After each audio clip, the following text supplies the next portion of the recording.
هاوڵاتیان ڕۆژانە لە ڕێگەی لاپەڕەی فەیسبووکی رادیۆ سەلام کۆمەڵێک پرسیاری تایبەت بە کۆڕۆنامان بۆ دەنێرن و داواکارن کە پرسیارەکانیان ئاراستەی پزیشکانی شارەزا و تایبەتمەند بەو بوارە بکرێت و وەڵامیان بۆ وەرگرینەوە. هەر بۆ مەبەستا هەر ئێستا و بە ڕێگەی تەلەفۆن میوانداریم کردووە لە زۆر بەڕێز دکتۆر دەشتی عەباس بستانی، سەرۆکی بەشی هەناو لە نەخۆشخانەی ڕزگاری. کاک دکتۆر سڵاو، ئەم کاتت باش و زۆر سپاس کە میوانداری ئێمە لە پرۆگرامی سپێدەی بەختەوەری لە رادیۆ سەلام قبوڵ فەرموو. زۆر سپاسی لەنابتان دەکەم و سڵاوم هەیە بۆ گوێگرانی رادیۆی سەلام. هیوادارم ئەم چاپێککەوتنە سوودی لێوەردەگرن. هەر بژی جارێکی تر سڵاو و ڕێز بۆ جەنابەت. لێرەدا کۆمەڵێک پرسیارمان لەلایەن بیسەرانی رادیۆ سەلامەوە بۆ هاتووە. بۆ نمونە وەکو یەکەم پرسیار، یەکێک لە بیسەرانی رادیۆ سەلام دەڵێ هەرێمی کوردستان نزیک بوو لە ڕاگەاندنی سەرکەوتن بەسەر ڤایرۆسی کۆڕۆنا، بەڵام لەم چەند ڕۆژەی دواییدا حاڵەتی نوێ تۆمار کران. بەڕای ئێوە ئاخۆ لە کەمتەرخەمی بوو یان بەهێزی ڤایرۆسەکەیە کە بە خێرایی بڵاو دەبێتەوە؟ سپاس. لە ڕاستیدا ینی پێش سێ چوار ڕۆژ لەمەوبەر لە هەولێر دە ڕۆژ بوو هیچ حالەتێکی کۆرۆنا تەسجیل نەکرا بوو، بەڵام لەبەرەوەی چەند حالەتێک حالەتێک لێرە و دکتۆرێکی لە دۆک تووشی نەخۆشەکە بوو، دواتر سێ چار نەخۆشی تر لە سلێمان و یەک دوێکی تر لە دۆک، دیسان یعنی قلقلە نەخۆش پیا بووە. بەڵام ئەوەمانەوە نییە کە نەخۆشی کۆرۆنا لەژێر کۆنترۆل دەچووە. لە ڕاستیدا یعنی سیستەمی تەندروستی کوردستان و سیستەمی خۆپارێزی و زوو دانانی لۆکداون مەنع تەجەول و زوو قەپاتکردن و تیار ڕاگرتن ئەو نەخۆشیەی کەم کردەوە و حالەتەکان گەیشتی بووە 320 قسوور. ئێستا لەوانەیە گەیشت 350 نەخۆش، زۆربیان 300 قسووریان چابووینەوە. شوان وەفات هەبوو لە سلێمانی. ئەوانی تر لە نەخۆشخانن لە ڕزگاری بۆ نمونە ئەش نەخۆشمانەیە، لەوانەیە لە خلالی هەفتەیەک ئەوانی شتابنەوە لە نەخۆشخانەی ئیماراتی سەر نەخۆشەکەیە، یەک دوو نەخۆش لە دۆکەیە، 6-7 نەخۆش لە سلێمانیەیە.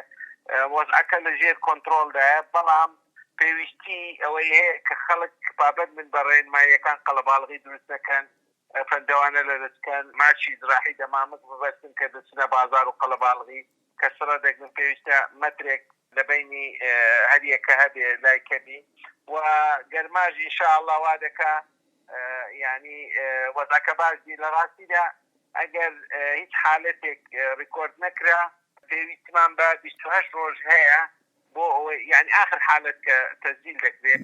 پێویستیمان بە 26 ڕۆژ هەیە تا بەپێ ڕێنمایی منظەمەی سەحای عالەمی ڕێکخراوی تەندروستی جیهانی کە بڵێن ئەو نەخۆشیە لە کوردستان نەماوە. ئەمەش ئینشاءالله دەبیتن، بەڵام یعنی جێترس نییە. بەس خاڵێکی تر هەیە، یعنی ئەمە لەبیرمان نەچی لەوانەیە خەڵک بە تەیارە لە ئەوروپا بێنەوە، لە خارج ئەوانەی کەسوکاریان دابڕان قوتابینە لە سەفەر بوون، ئەوانش لەوانەیە هەڵدوورەی ڤایرۆسەکە بن، ئەوەش لەوانەیە هۆکارێک بێ و لەوانەیە خەمچیش بە قاچاق بێن. بۆ نمونە ئەمە 1400 کیلۆمەتر سنوورمان هەیە لەگەڵ ئیران، بە تەواوی قەپات نەکرایەوە وەکو عێراق. لەوانەیە 400 کیلۆمەتر زیاترمان لەگەڵ تورکیا هەبێ، ئەوەش بە هیچ هێزێک قەپات ناکرێت. قاچاق هاتوچوو هەیە، ئەوەش لەوانەیە ڤایرۆسەکەی پێ بێت. بڵێ بیسەرێکی تر پرسیار دەکات و دەڵێت سەرەڕای تۆمارکردنی ئەم حاڵەتە نوێیانە ئێستا بەشێک لە شوێنە گشتیەکان کراونەتەوە، کەواتە لەمە و دووە ئایا بارودۆخەکە زیاتر بەرەو مەترسی ناڕوات؟ لە زۆر چاپێککەوتندا تاکیدم لەسەرەوە کردەوە ئەمە ئەگەر ڕێژەی توشبوونمان لە دەیەکان بی دابیسی ئەوە دەیترس نییە، بەڵام ئەگەر ڕێژەی توشبوونمان سەدەها کەس بوو، هەزارها کەس بوو، ئەو کاتە لەوانەیە دەیەها کەس و سەدەها کەس بمرێت.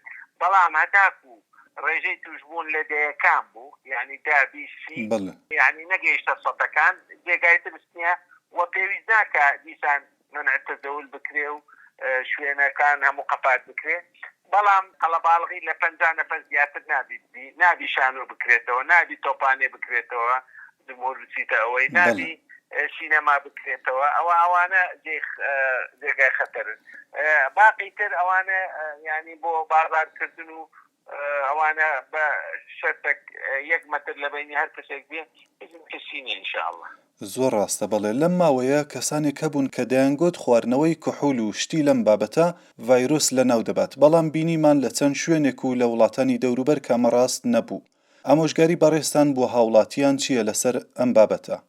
کحولی 170 بۆ تعقیمی دەست باشە و ئەو لە مەسیلیە کە بۆ تعقیم بەکاردێنێ لە ئیران بەغەڵەتی بەکاریادیناوە لەوانێت تووشی تەسەمم بوو لە جیاتی کحولی اعتیادی پێشوری پێدەڵێن.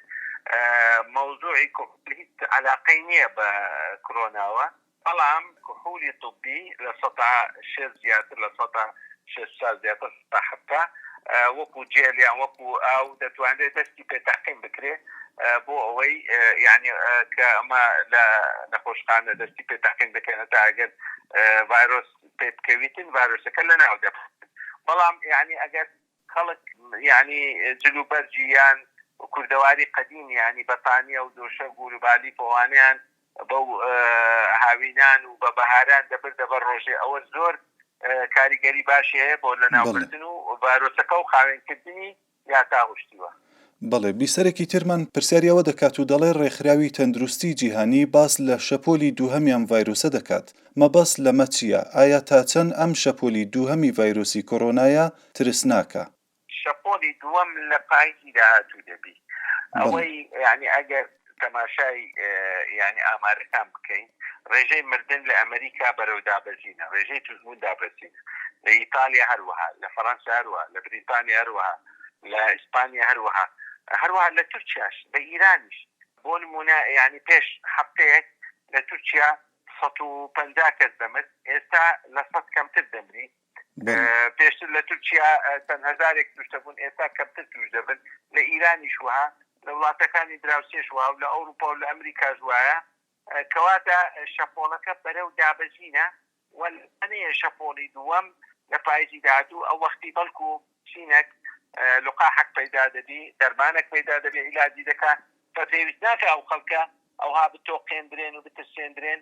ڕێکخراوی تەندروستی جیهانی دائیمەن مبالغە دەکا و قەزدی خۆی هەیە لەو مبالغەکردنە. ئەمە نابی بە چاوشێری بە دوو قسەکانی ڕێکخراوی تەندروستی جیهانی بکەوین. پێویستە بە وریایی، چونکە ئەمە یعنی ڕێکخراوی تەندروستی جیهانی سەرۆکەکەی دکتۆرێکی ئەتیوبیایە. ئەتیوبیا وڵاتێکی پێشکەوتوو نییە، یان خبەرای جیهانی هەیە لە ئەمریکا، لە بریتانیا، لە فەڕەنسا، چەندتەری لە خوێنەوەی زانستی لەوێ هەیە. هەموو زانستی پزیشکی وردەکاریەکان و زانیاریەکانی لەو سەنتەرانە وەردەگری کە لە ئەمریکا و لە بریتانیا و لە ئەوروپای ڕۆژ ئاوادانە، نەک لە کابرایەک لە خەڵکی ئەتیوبیا لەگەڵ ڕێزم بۆ یعنی جەنابیش. بەڵێ زۆر ڕاستە، ڕاست دەفەرمووی. بەڵێ وەکو دواپرسیار چه هەواڵێکی خۆش هەن دەربارەی چارەسەریەکان. ئایا ئەوانەی کە باس دەکرێت دەربارەی دۆزینەوەی ڤاکسین و چارەسەریەکان ڕاستە یاخود تەنها پرۆپاگەندەی ڕاگەاندنەکانە؟ بە پێچەوانەوە یعنی حتا سەنتەر لە جیهان لەسەر مەوزوعی لقاحەکە ئیش دەکەن و تەجارب دەکەن لەسەر ئینسان متطوع یعنی خۆبەخش هەیە لەسەریان ئیش دەکەن و لقاحەکان دەدەن و لەوانەیە ڤایرۆسەکانیان تعریف پێ دەکەن بزانن ئایا توش دەبی توش ئەوە ماوەی دەوێت یعنی لەوانەیە ماوەی چەند مانگێک دەوێت. ئینشاءڵڵا متەوەقع دەکەم بۆ 6 مانگی تر لقاحەکە بەڵکو سەرکەوتوو دەبی و هەموو جیهان سوودی دەبێت. بەڵێ ئێمەش هیوادارین. بەڵێ زۆر بەڕێز دکتۆر دەشتی عەباسبیستانی سەرۆکی بەشی هەنە و لە نەخۆشخانەی ڕزگاری زۆر سوپاس کە بە ڕێگەی تەلەفۆن بوویە میوانی پرۆگرامی سپێدەی بەختەوەری لە رادیۆ سەلام. زۆر سوپاسی ئەو چاوپێکەوتنەش دەکەم و هیوادارم گوێگرانی سەلام و هەموو خەڵکی کوردستان و هەموو هەولێر سەلامەت بن و ئینشاءڵڵا بە ئاشتی و تەندروستی باش بشین.